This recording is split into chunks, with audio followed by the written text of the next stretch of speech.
So ito mga idol is advisable to dun sa mga, especially sa mga OFW na walang mga safety bolts sa bahay, aparador lang. So alam naman natin na accessible yung mga susi ng mga family natin sa loob ng bahay. So kung wala tayong mapagkakatiwalaan, ito lang natatanging paraan mga idol. Diba? So ganyan ang itsura ng walang firing pin mga idol. So pag ni-remove nyo, ang mga comment doon is hassle pa daw pag gagamitin kasi babalik mo pa yung firing pin.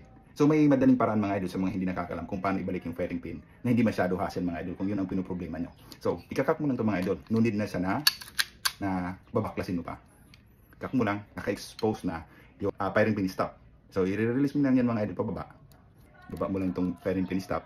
Yan, firing pin spring. So medyo ingatan na natin kasi para hindi tumalsik yung baka mawala yung firing pin spring.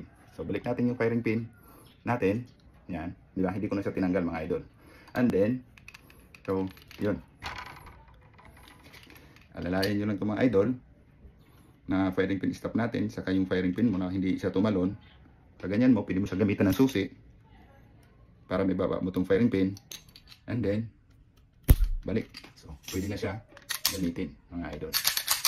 So, andyan na yung firing pin niya. No need na baklasin pa. So, yan mga idol.